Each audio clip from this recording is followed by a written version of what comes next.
What happens when the world's greatest general returns to a republic that no longer wants him? Witness the moment Rome began to collapse under the weight of its own ambition. Welcome viewers to an extraordinary journey through history. This is not just the story of two men, it is the story of a dying republic, the crumbling of institutions, and the birth of an empire. Today we explore the epic saga of Julius Caesar versus Pompey, the greater conflict that defined the end of the Roman Republic and the beginning of Imperial Rome. To grasp the magnitude of this rivalry, we must rewind the clock to the early 1st century BCE, a time when the Roman Republic was already beginning to strain under its own weight. Corruption was rampant, class divisions ran deep. The Senate, once a proud assembly of the Roman elite, had become a battleground for personal ambition. Into this volatile environment stepped two towering figures. Gnaeus Pompeius Magnus Pompey the Great was born into privilege in 106 BCE. His father, Pompeius Strabo, was a consul in general, and Pompey inherited both military instincts and a thirst for distinction. His early career was meteoric. In his 20s, he aligned himself with the dictator Sulla and earned acclaim for restoring order to Roman provinces in Africa and Sicily. The Senate, and indeed the people of Rome, began to see Pompey as a military prodigy for his victories in the East against Mithridates VI and his sweeping campaign to eliminate piracy in the Mediterranean. He was hailed as a new Alexander the Great. Pompey was a man of action, not theory. His strength lay in strategy, charisma, and commanding the loyalty of his troops. He returned to Rome at the height of his powers, expecting rewards, specifically land for his veterans and ratification of his eastern settlements. But the Senate, jealous and fearful, resisted. Into this political tension stepped Julius Caesar. Born in 100 BCE, Caesar came from an old patrician family, the gens Julia, which traced its ancestry to Venus herself. However, despite his noble blood, Caesar's family had lost much of its wealth and influence. He was charming, eloquent, and fiercely intelligent. From early on, Caesar understood the value of public image. He courted the common people, championed populist causes, and cultivated powerful allies. His military genius came into full bloom in Gaul. For nearly a decade, from 58 to 50 BCE, Caesar led campaigns that expanded Rome's territory across modern-day France, Belgium, and even into Britain. He demonstrated an uncanny ability to adapt in battle, inspire loyalty, and document his exploits for political gain. His commentaries on the Gallic War served both as historical record and personal propaganda designed to solidify his reputation back in Rome. By the late 50s BCE, Caesar was one of the most popular and powerful figures in Roman politics, and he had carefully built an alliance that would allow him to rise even further. This was the first Triumvirate. In 60 BCE, Caesar brokered a political alliance between himself, Pompey, and Marcus Licinius Crassus, the wealthiest man in Rome. This triumvirate was unofficial and extra-legal, but it held immense influence. Crassus brought vast financial resources, Pompey, military prestige, Caesar, the love of the people. To cement the alliance, Caesar gave his daughter Julia in marriage to Pompey. This personal bond helped keep the fragile coalition intact, at least temporarily. Each man benefited. Caesar secured the consulship in 59 BCE, and afterward, the governorship of Gaul. Pompey received land for his veterans and ratification of his eastern arrangements. Crassus continued to expand his business empire with state backing. For a time, Rome was governed not by the Senate, but by this triumvirate. Yet this alliance, like Rome itself, was built on unstable ground. Ambition knows no allies. Crassus, eager to match the military prestige of Caesar and Pompey, led a disastrous campaign against the Parthian Empire. In 53 BCE, he was defeated and killed at the Battle of Carrhae. His death was more than a military failure, it shattered the balance of power within the triumvirate. Now only two remained. With Crassus gone, the carefully maintained triangle became a rivalry. Caesar continued to dominate Gaul, growing wealthier and more popular by the year. He sent lavish spoils back to Rome, funded public games, and ensured his name never left the minds of the Roman people. Meanwhile, Pompey remained in Rome, aligning himself increasingly with the conservative optimates, the senatorial elite, who viewed Caesar's populism as a threat to tradition. Adding to the tension, personal tragedy struck.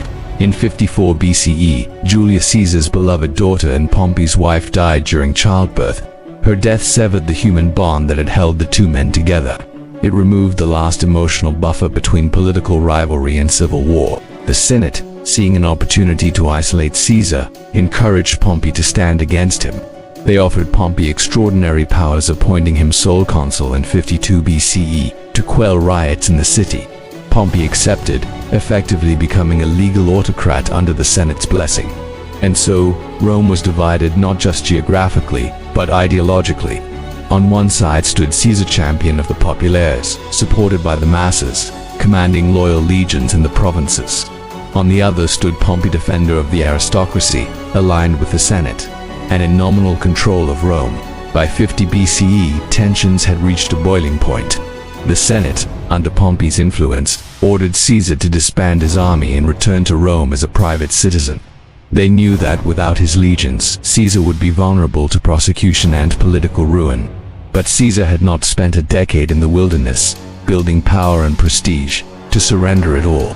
He asked for a compromise, that both he and Pompey lay down their arms simultaneously. The Senate refused. In early January of 49 BCE, a message arrived at Caesar's camp near Rubicon. The Senate had declared him an enemy of the Republic. The stage was set, and so, as the sun rose on a cold winter's morning, Julius Caesar marched with the 13th Legion toward a shallow stream marking the northern boundary of Italy, the Rubicon River. By crossing it with an army, he would be committing treason. There would be no turning back. As he looked upon the flowing water, he is said to have uttered the words that echo through history, Alia iacta est, the die is cast. He crossed. Rome would never be the same again. Once allies, now rivals. What tore Caesar and Pompey apart wasn't just ambition, it was fear, power, and the betrayal of a dying republic. Once united as the pillars of the first Triumvirate, Julius Caesar and Pompey the Great stood as partners in power. Together with the wealthy Crassus, they controlled Rome from behind the curtain, balancing military prestige with economic and political leverage. But alliances forged in ambition are often brittle, and cracks began to show as egos grew and fortunes shifted. The death of Crassus in 53 BCE at the disastrous Battle of Carrhae against the Parthians was a pivotal moment. With his demise, the Triumvirate lost its buffer, the glue holding Caesar and Pompey together. Pompey began to drift toward the conservative optimates in the Senate, aligning with traditional Roman elites who saw Caesar's rising popularity and military success in Gaul as a dire threat to the Republic. While Caesar campaigned in Gaul, amassing glory and loyal legions, Pompey remained in Rome, wielding political influence. The Senate, increasingly wary of Caesar's intentions, began to court Pompey as a counterbalance. In 52 BCE, Rome was in chaos. The murder of Clodius Pulchar by the gang of Milo, a Pompeian ally, unleashed riots that led to the appointment of Pompey as sole consul, a clear deviation from the Republic's norms. It was a legal move cloaked in emergency, but the implications were clear. Pompey was given singular power to restore order. Meanwhile, Caesar's command in Gaul was nearing its end. Roman law required a returning general to disband his army before entering the city, yet Caesar feared prosecution the moment he stepped back into Rome without legal protection. His political enemies were lining up, ready to destroy him. The tribunes who once shielded him were being threatened or neutralized. The Senate demanded that he relinquish his command. From afar, Caesar attempted negotiation. He proposed mutual disarmament. He would relinquish his army if Pompey did the same. But the Senate, goaded by fear and power, rejected the overture. The dice had not yet been cast, but they were rattling. The personal element cannot be ignored. Pompey had once married Caesar's daughter Julia, and though their marriage was politically arranged, by all accounts it was a loving union. Her death during childbirth in 54 BCE severed the familial bond between the two men. Without Julia, the human glue of their relationship was lost.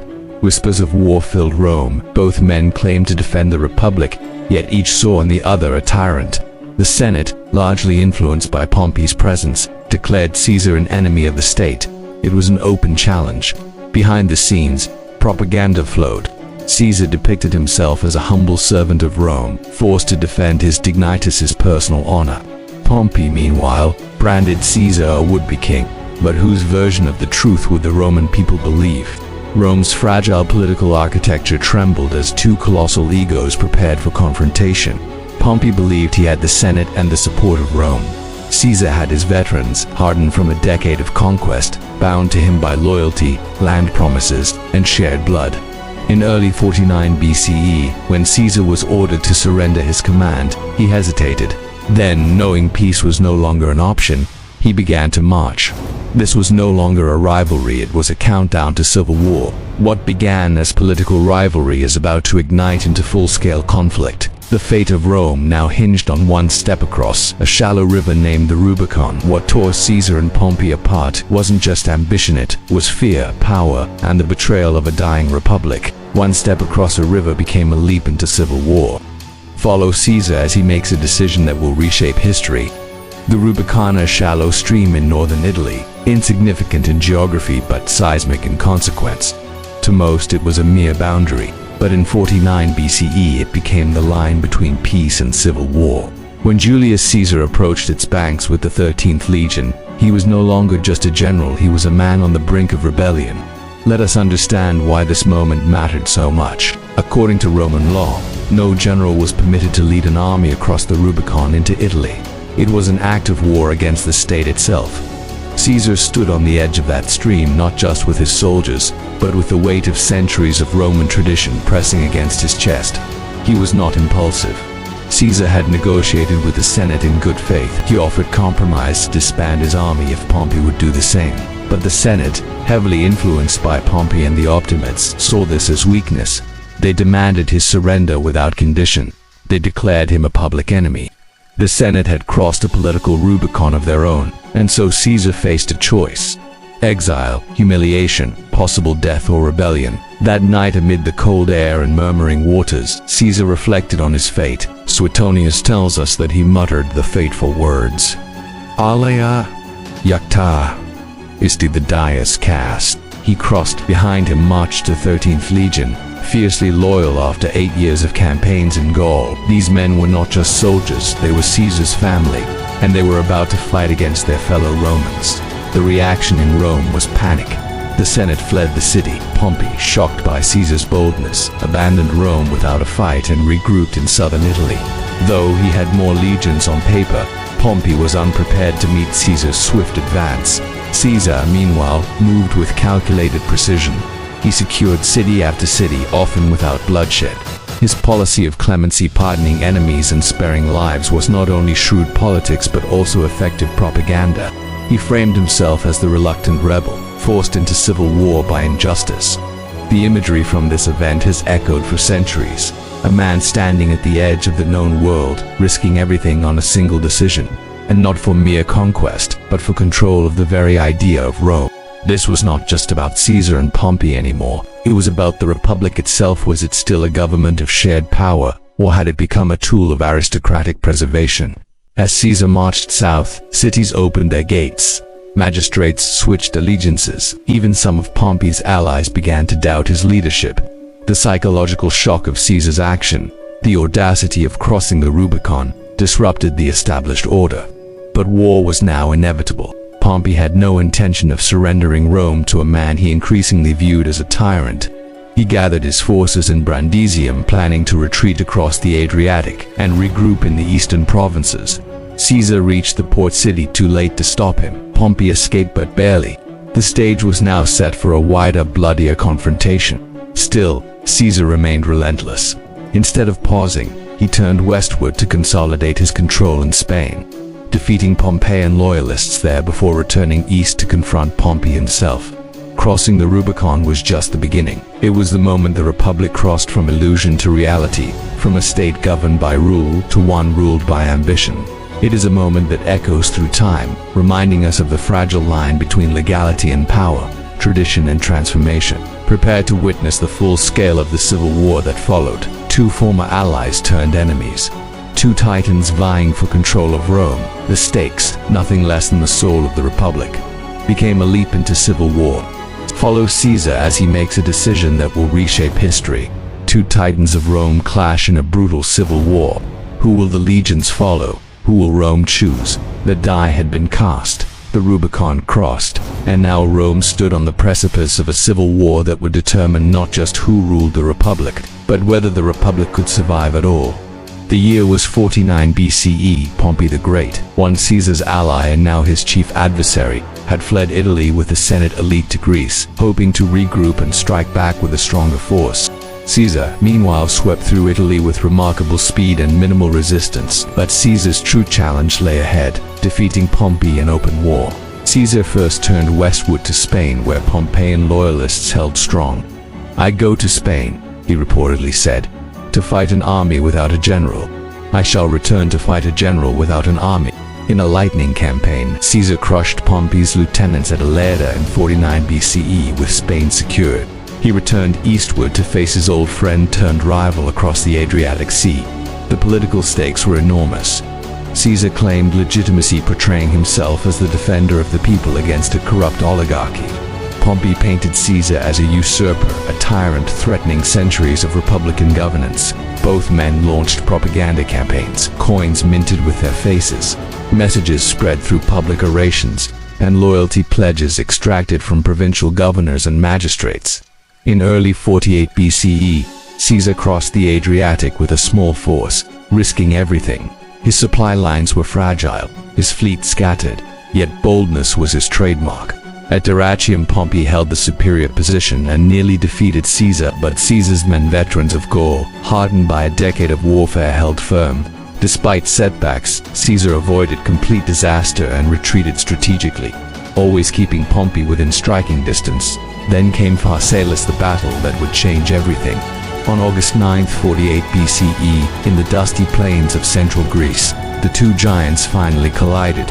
He formed an additional reserve line to counter Pompey's feared cavalry. When Pompey's horsemen attacked the flank, Caesar's hidden line struck with javelins and swords, turning the tide. The Pompeians panicked. Caesar's legions advanced with cold precision. Pompey fled. It was total collapse. Thousands of Pompeian troops were killed or captured. Caesar reportedly walked among the dead after the battle, murmuring that they had it coming, but also feeling the weight of Roman blood spilled by Roman hands. Pompey, once the most powerful man in Rome, fled eastward to Egypt, but Caesar was relentless. He pursued, determined to finish the conflict. Politically, Caesar's victory at Pharsalus broke the Senate's armed resistance Rome had chosen, or rather, its legions had. Caesar didn't just win a battle, he seized moral authority, legal pretense, and political dominance. Yet even in victory, Caesar continued to preach clemency. Many captured senators were pardoned and restored. It wasn't merely mercy, it was calculation. By forgiving his enemies, Caesar weakened their future claims to legitimacy. He transformed himself from warlord to peacemaker. Still, the Republic was broken. The Senate was no longer the supreme authority. The legions were now the true arbiters of power, and they followed Caesar. Caesar's march has turned from a civil war into a path toward monarchy in all but name. But the story is far from over. For in Egypt, Pompey's fate awaits him, and Caesar's next chapter will be written not just in Roman history but in the annals of the ancient world. In a brutal civil war, who will the legions follow? Who will Rome choose? Portrayed on foreign soil, Pompey's end marks a new beginning for Caesar and for Egypt. The world's greatest generals often meet their fate not on the battlefield, but in exile, alone and betrayed.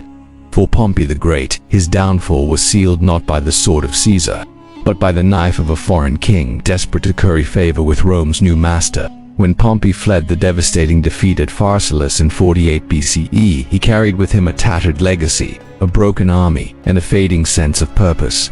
His destination was Egypt, a land with historical ties to Rome and a young monarch eager to navigate its shifting allegiances. Egypt at the time was under the rule of the Ptolemaic dynasty, a Greek Macedonian royal house founded after the death of Alexander the Great. The throne was contested between two siblings, the 21-year-old Cleopatra VII and her younger brother Ptolemy XIII.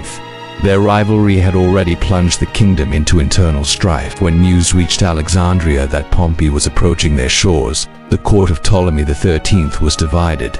Should they offer refuge to Rome's fallen hero or eliminate him and present his death as a token of allegiance to Caesar? In a chilling display of political calculation, the latter option was chosen.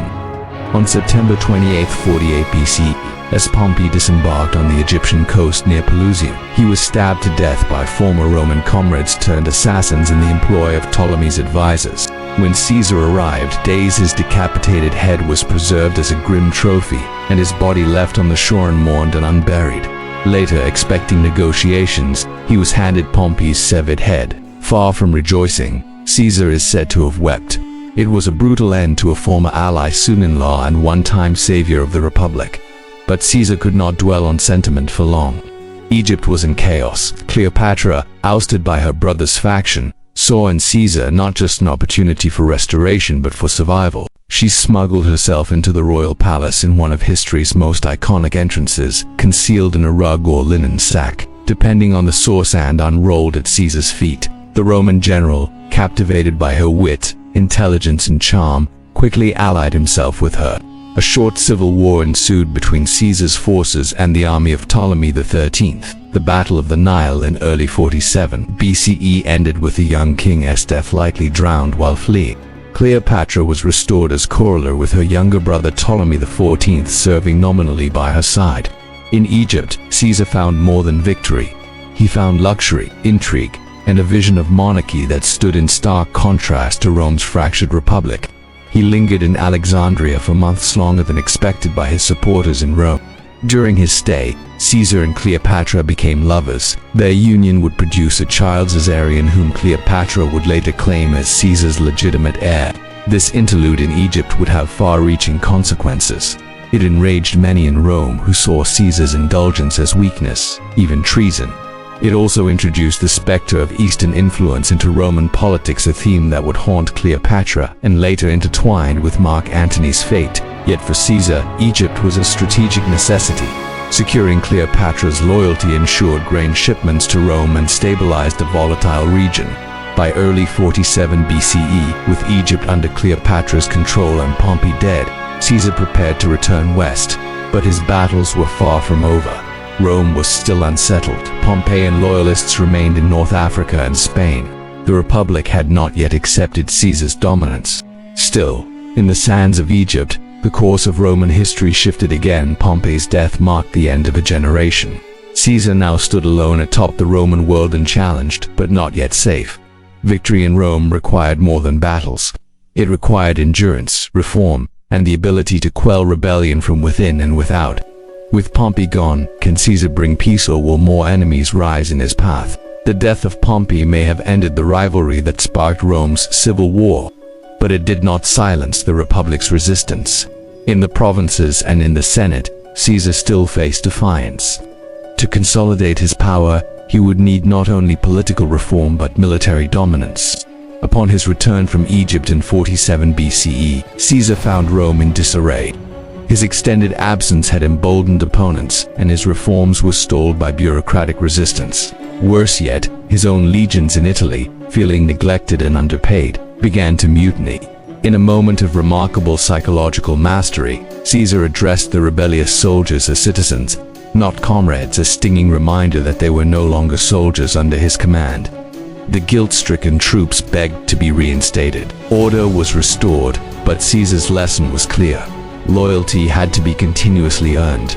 Caesar's next campaign took him to Asia Minor, where King Pharsalus II of Pontus, sensing weakness, had rebelled. The campaign was swift and decisive. In the famous words Caesar sent to Rome afterward, "Veni vidi vici, I came, I saw, I conquered."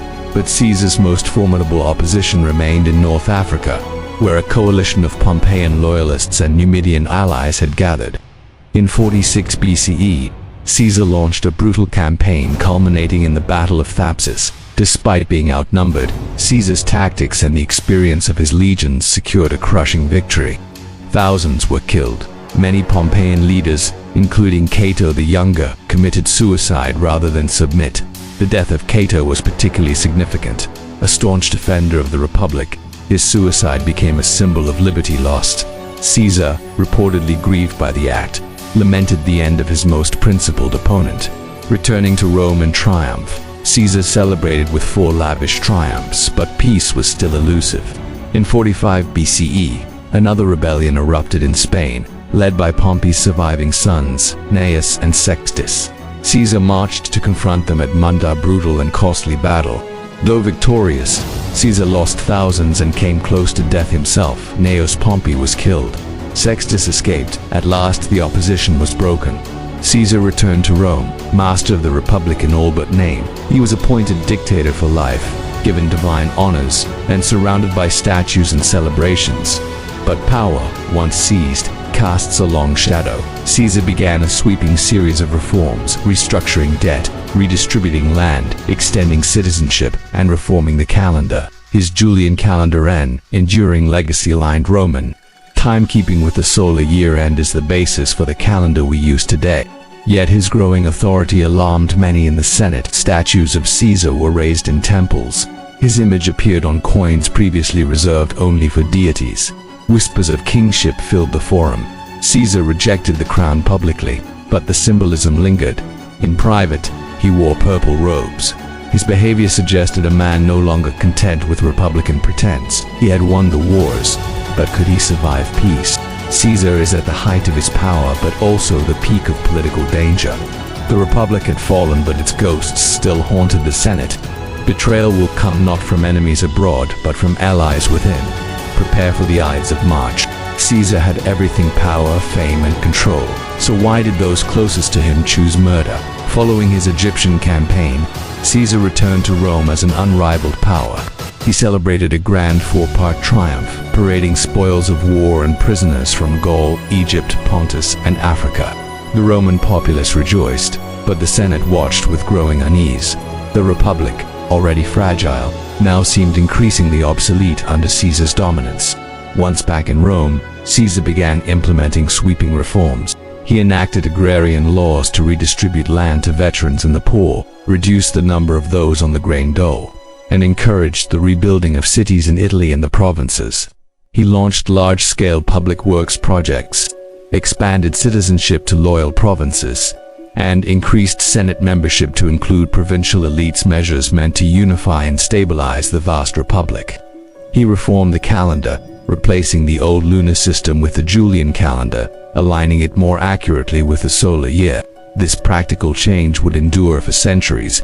His economic measures included debt relief, restructured taxation, and incentives for population growth and family life. While these reforms brought stability and were often popular among the lower classes, they were viewed with suspicion and hostility by many senators. Caesar's consolidation of power, particularly being named Dictator Perpetuo in 44 BCE, was perceived as an existential threat to republican traditions. Roman aristocrats, raised to believe in shared governance, saw Caesar's dominance as a slippery slope to monarchy. His behavior further alarmed his critics. He wore purple robes traditionally associated with royalty, sat on a golden throne during Senate sessions, and allowed statues of himself to be placed in temples. His face appeared on coins, something no living Roman had done before. Murmurs spread that Caesar sought to become king, a title despised by Romans since the expulsion of the Tarquin kings centuries before. Opposition swelled among senators who had once supported or even benefited from Caesar's clemency. Men like Marcus Junius Brutus and Gaius Cassius Longinus, both spared after backing Pompey, began conspiring with others. Their motivations were complex. Some feared for the Republic, others for their personal influence and futures. The conspirators met in secret, gathering in private homes and temples, debating whether the Republic could survive Caesar's rule. Psychological tension ran high. Brutus, torn between his admiration for Caesar and loyalty to Rome, became the moral linchpin of the plot. They chose March 15th, the Ides of March, for their strike, believing a public setting would ensure symbolic resonance and potential support. On the fateful day, Caesar arrived at the theater of Pompey for a Senate meeting, ignoring several omens. A soothsayer had warned him to beware the Ides of March. His wife Calpurnia, troubled by dreams, pleaded with him to stay home. Even a last-minute warning note was thrust into his hands, and read as Caesar entered the chamber. He was surrounded by senators under the guise of presenting a petition. Suddenly, Tullius Cimber grabbed Caesar's toga. Casca struck first, plunging his dagger into Caesar's neck. Chaos erupted as over 60 conspirators joined in. Caesar struggled, reportedly stabbing one attacker with his stylus, until he saw Brutus among them. Et2, Brute is said to have whispered a mixture of disbelief and betrayal. He fell at the base of a statue of Pompey, his old rival, ironically killed beneath a monument to Republican pride. Stabbed 23 times, Caesar lay dead, his blood seeping into the marble floor. The aftermath was not what the conspirators envisioned. They had expected to be hailed as liberators of the Republic. Instead, panic gripped the city. The common people who had benefited from Caesar's rule were enraged. Mark Antony, Caesar's loyal ally and consul, took possession of his will and estate. At Caesar's funeral, Antony delivered a masterful speech. Inciting the crowd with Caesar's generosity, he had left money in public parks to the Roman citizens. Rome descended into chaos. The conspirators fled or went into hiding. The republic they sought to save had no clear leadership, and civil war loomed once again. Caesar's assassination marked the end of one era, but it also opened the floodgates for a new and even more authoritarian regime. The Ides of March became not a day of salvation for the republic, but the harbinger of its final transformation. From Caesar's death would rise Octavian, Caesar's errant with him, the Roman Empire itself. Out of Caesar's blood rises a new order. Meet Octavian, Rome's future Augustus. Following Caesar's assassination in 44 BCE, Rome was plunged into another round of civil wars. The political vacuum left by Caesar's death led to fierce competition for control. The young and relatively inexperienced Gaius Octavius, named in Caesar's will as his adopted son and heir, quickly rose to prominence. Despite his youth, he was only 18. Octavian displayed a shrewdness and decisiveness that belied his age to consolidate power and avenge Caesar. Octavian formed the second Triumvirate with Marcus Antonius, Mark Antony, and Marcus Lepidus in 43 BCE. Unlike the first Triumvirate, this alliance was official and backed by law, giving them extraordinary powers to rewrite the political order. Their first order of business was to exact revenge on Caesar's assassins. A brutal purge followed, known as the proscriptions. Political enemies and perceived threats were hunted down and killed, including Cicero, a staunch defender of the Republic. Lands and wealth were confiscated to fund the triumvir's military campaigns. This violent cleansing shattered the remaining illusion of republican integrity. In 42 BCE, the triumvirs clashed with Brutus and Cassius, the lead conspirators, and Caesar's murder at the Battle of Philippi in Macedonia. Antony took command of the left wing while Octavian commanded the right. Though less experienced, Octavian was given credit for coordinating the overall strategy. The battle took place in two phases. In the first, Brutus defeated Octavian's forces, while Antony routed Cassius. Believing the cause lost, Cassius committed suicide. 3 weeks later, the forces met again, and this time Brutus was decisively defeated. He too took his own life. With the deaths of Brutus and Cassius, the hope of restoring the Republic died with them. Following the victory, tensions within the Triumvirate grew. Lepidus was sidelined and eventually exiled to a ceremonial religious position, leaving Octavian and Antony as rivals. Antony allied himself with Cleopatra VII of Egypt, Caesar's former lover and mother of Caesarion. Their political and romantic relationship caused great unease in Rome. Octavian capitalized on this, launching a propaganda campaign painting Antony as a traitor who had abandoned Roman values for Eastern decadence. Octavian skillfully manipulated public opinion. He portrayed himself as the defender of Rome and the legacy of Caesar, while depicting Antony as corrupted by love and ambition. He publicized Antony's will, which allegedly included provisions for dividing Roman territory among Cleopatra's children. This stirred outrage in the Senate and among the Roman people. The final confrontation came at the Battle of Actium in 31 BCE. Octavian's general Agrippa executed a brilliant naval blockade strategy, forcing Antony and Cleopatra to fight on unfavorable terms off the coast of western Greece. Cleopatra's fleet attempted to escape mid-battle, and Antony followed, abandoning his remaining troops. The decision was disastrous. Antony's forces surrendered, and many defected to Octavian. Antony and Cleopatra fled to Egypt, where a final stand was made. In 30 BCE, as Octavian's forces closed in on Alexandria, both lovers took their own lives, Antony by falling on his sword, Cleopatra allegedly through the bite of an asp or other poison. Their deaths marked the end of the Ptolemaic dynasty and the final phase of civil war in Rome. Octavian emerged as the unchallenged ruler of the Roman world. In 27 BCE, he formally offered to relinquish his extraordinary powers to the Senate, which instead granted him the title Augustus, meaning the revered one. Though he maintained the outward form of the Republic, in reality he held all the reins of power. He controlled the military, treasury, and provinces. The Republic had been replaced by an autocracy in all but name. Augustus avoided the mistakes of Julius Caesar by balancing the appearance of shared governance with firm control. He reformed the administration, stabilized the economy, instituted laws to encourage moral behavior and family life, and expanded Rome's borders. His reign marked the beginning of the Pax Romana period of relative peace and stability that would last over 2 centuries. The transition from republic to empire was complete. Rome, once governed by senatorial decree and popular assemblies, now bowed to the will of one man. Thus the legacy of Julius Caesar lived on not through Caesarion but through his adopted son Octavian Augustus, the first emperor of Rome. From the ashes of civil war, a new political order was forged.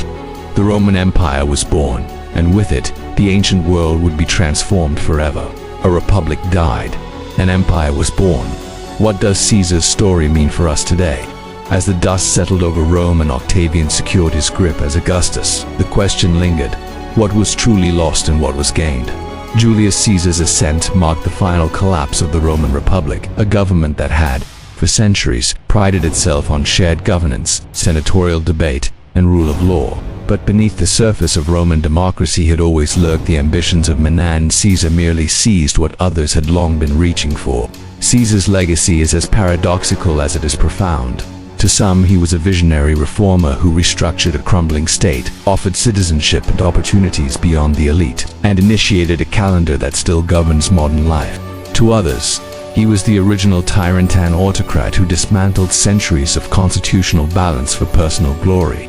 Yet the effects of Caesar's life and death extend far beyond his own age. His assassination in 44 BCE was meant to restore the Republic, but it did the opposite. The conspirators failed to offer an alternative, and their act unleashed a wave of civil wars that only ended when the Republic was extinguished entirely. In Octavian's rise, we see the true cost of killing Caesar. While Octavian avenged his adoptive father, he also perfected the system. Caesar initiated centralized rule disguised as republican continuity. Augustus became the first citizen of Rome, but in truth, he was its first emperor. The Senate remained, but its power was ceremonial. The people voted, but their choices were managed. The transition from republic to empire was not just political, it was cultural. Rome's citizens exchanged liberty for stability, chaos for order, and debate for decree. And for centuries afterward, Rome would be ruled not by elected officials, but by emperors who claimed divine favor and absolute power. Why does this matter today? Because the story of Caesar and Pompey is not just about ancient Rome. It is a story about ambition, fear, populism, and the fragility of democracy. It is about institutions designed to check power and how quickly they can fall when trust erodes. Caesar's world was one of public spectacle, manipulated media, and charismatic leaders, challenging an elite establishment. Sound familiar? Modern republics, too, face moments of reckoning. Caesar teaches us that when ambition outweighs consensus, when personal loyalty eclipses public duty, and when fear replaces deliberation, freedom becomes vulnerable. And yet, Roman Empire that rose in Caesar's wake would go on to shape the world from law and architecture to language and politics. Caesar's legacy is etched into the very foundation of Western civilization. In the end, Rome did not fall with Caesar, it transformed.